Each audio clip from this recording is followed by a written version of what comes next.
Hi, I'm Austin Hartham. Welcome to the Kitchen Table Podcast. I'm here to motivate, educate, and relate to you guys sharing my stories, helping you get 1% better in all areas of your life. Welcome to episode 143. Appreciate you guys being here. Excuse me. If you guys are new here, what we do is we have a quote of the week this week, and then we go through where I saw God this past week and what I've learned, hopefully relating that to your guys' situations, as well as some of my inner feelings and things that I get better at.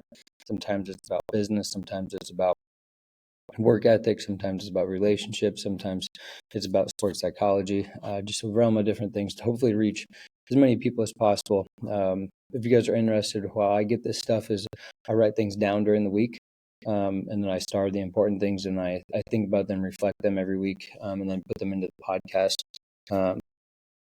So whether you are interested in me personally, you're interested in my story, or just interested in learning, this is a great way to reflect on what's going on. You don't have to put that on media, obviously. You can just keep it to yourself. But I hope to strive to help other people. So that's why I kind of do what I do. Quote of the week this week is by Abraham Lincoln, and it was my Motivation Monday yesterday. It says, the best way to predict the future is to create it. And this might be a repeat from about 6 months to a year ago.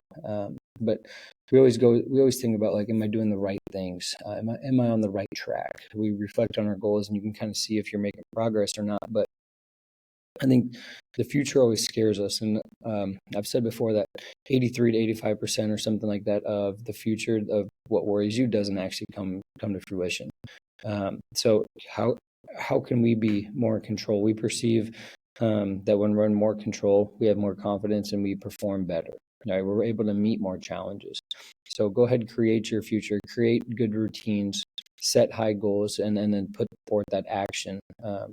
You create those action plans, and you're more likely to kind of predict the future where you're headed based off of your habits and routines that you've created 6 months to a year prior. So just reflect on that. Where are you at right now? The question of the week this week is going to be on, again, we're still in January. Are you getting closer to your goals? Did you set goals to start out with? And then what might need to change looking a couple weeks into the new year? And what's going well, what's not going well, and then how can you change one thing in order to set yourself up for more success in the future is really what it is. You need to add something, delete something in your life. Think about that, and then really try to focus on that. For me, I've really locked in on doing my meditation before bed. And so far, again, I've ate healthy too, but overall, my Whoop has shown my progress. I've been in the green almost every day, even if I haven't got a lot of sleep, and my HRV is going up a lot more. So just me creating habits in the first couple of weeks, doing two simple things, eating healthy and meditating, has been really beneficial for me moving forward. And I'm going to keep adding stuff as I go and see if I can keep the trend line going up like that. Where I saw God this past week, again, I use this all the time, and I'm going to continue to use it, that God always strikes at the best time. I always think something's not happening, got nothing going on, and then boom, an opportunity hit me right in the face. And whether that keeps running is sometimes up in the air, but the opportunity that has been provided for me, I'm very, very thankful for. And I appreciate that. And as long as I'm doing my part, God will provide. So trusting that He will provide, and He's where you need to be. It tests patience a lot, and it tests kind of, are you willing to keep putting in the work, even though it seems like the success isn't happening. But when you get that little bit of hope, it brings you right back to it. It's kind of like a small addiction in a good way. So again, trust that God has you where it needs to be. It's not going to be as fast or as quick as you want, but I promise you, if you're patient and you put in due diligence, that good things will come. So, all right, what I learned this week, learned a lot of things.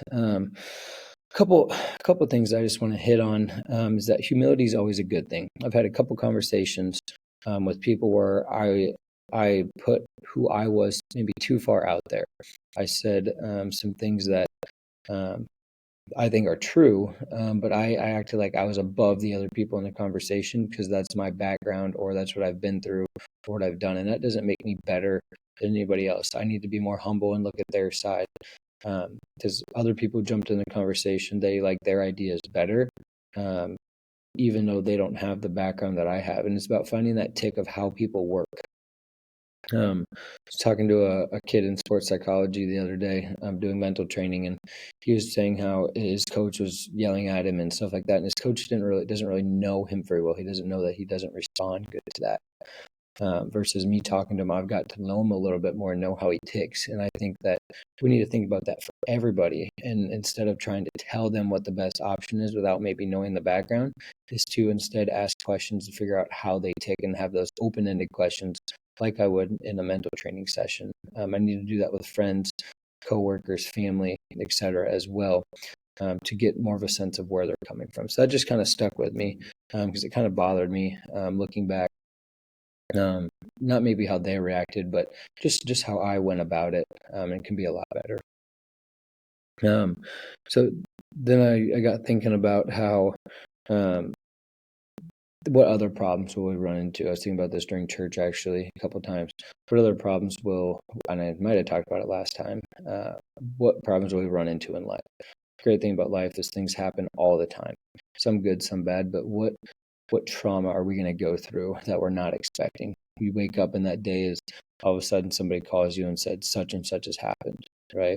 How do we deal with those inconveniences or really traumatizing events? Right? You think about the fires in California.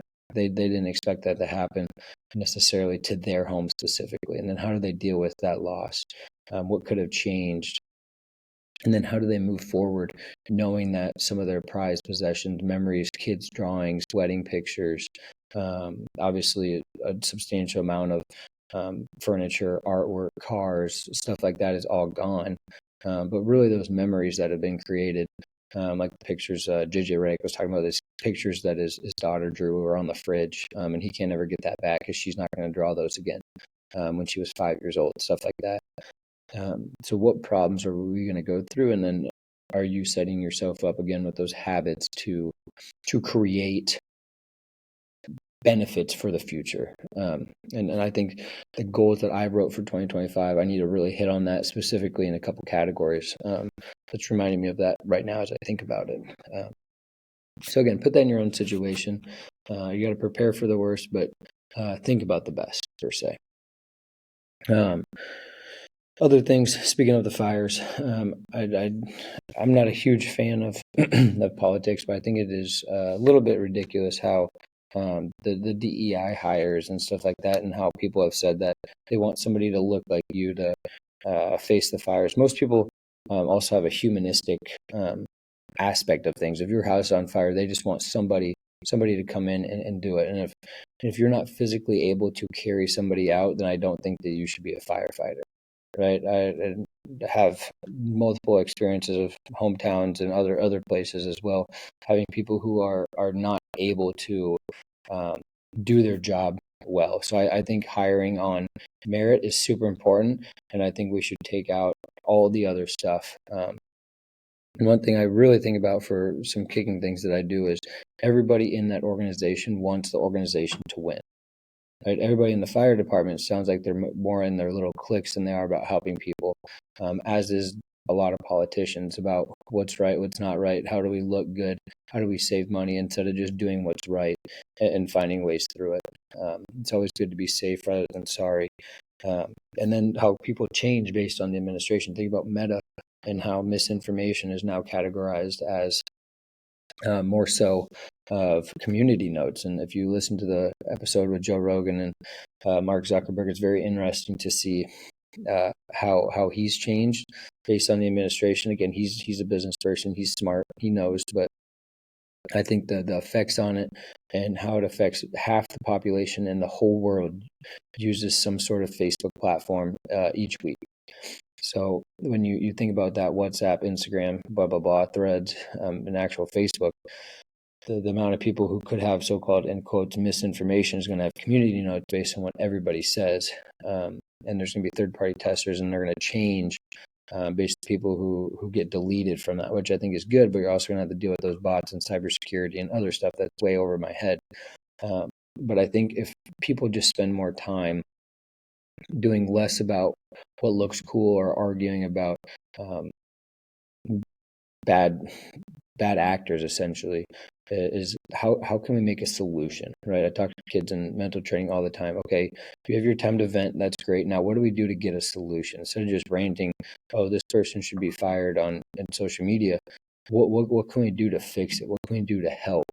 And bring those conversations back at a necessary time of help solving those solutions, not just venting or ranting about it again.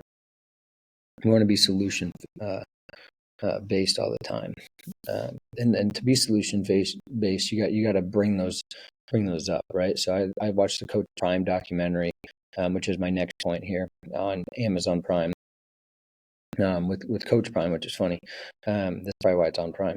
And the way he manifested the Colorado Buffaloes to have a good season, of course, he's laying it out every single day, but every single day he's letting them know their goals. He's manifesting that they're going to have a good year, right? And then everybody gets believing in that. He puts the culture in that in the summer, team leadership, and it trickles down from top to bottom. Everybody knows what the goal is, and people are on board. And that's hard to do with a team of 105 players and then another 50 staff members when you take nutrition and all that stuff. So whatever your goals are, whatever that solution is you're trying to solve, you need to manifest it and figure out a way that's going to happen, right? If it's important, we'll figure out a way, no matter the cost, no matter the time, effort, energy that it takes, right? And that's why we need a BYOE, as Coach John Harbaugh said in this Hard Knocks thing with the Ravens. He said we need to bring our own energy because they played 3 games in 11 days, and then they had the playoffs essentially. Right. So he said you need to bring your own energy, which means that you're going to bring your own execution, which means you're going to bring your own excellence, et cetera, et cetera. And it went down to basically you bring this, and this, all these E's line up, and that helps you end up to win the day. So you can think about what E's or what you might need to bring your own of in order to kind of stack the chips and have a successful day. And then the hard part isn't doing that one day. It's can you bring it back the next day and the next day. And if you do that, you're going to start to grow the confidence, right? My last point here is when I was in high school or even like 4th grade, I wrestled the state champion. I beat the state champion, right?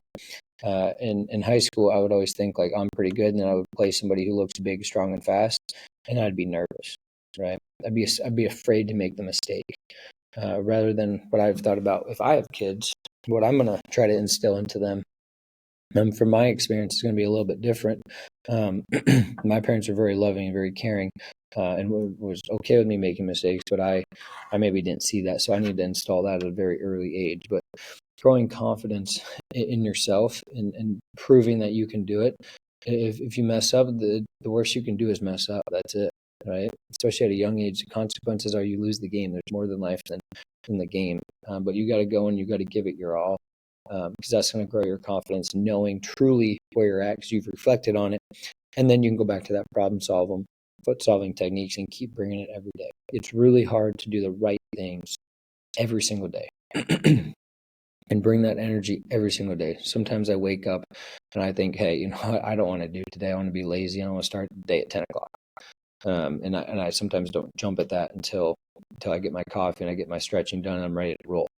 We need to wake up and piss excellence literally from the start. And the greats are willing to do that. I'm thinking about Dana White, right? He's up and ready to go. 2 a.m. you call him, he's ready to go. He's ready to figure it out. And we need to have that. The best in the world are able to do that. And then they take that rest when they're able to rest. But it should be a 365 of getting ready to roll and finding periods of rest in that time. Because the best in the world aren't sleeping. And neither should we. So think about those points that I brought up today. Hopefully, get you a little bit more thought and hopefully a little bit of motivation as well. But I appreciate you guys listening. This is a great way to get going in 2025. Again, and I appreciate you guys. And just take the last 20 seconds to reflect, and then write down some things that you can get better at this week and follow through. And I'll catch you guys next week. Love you. Bye.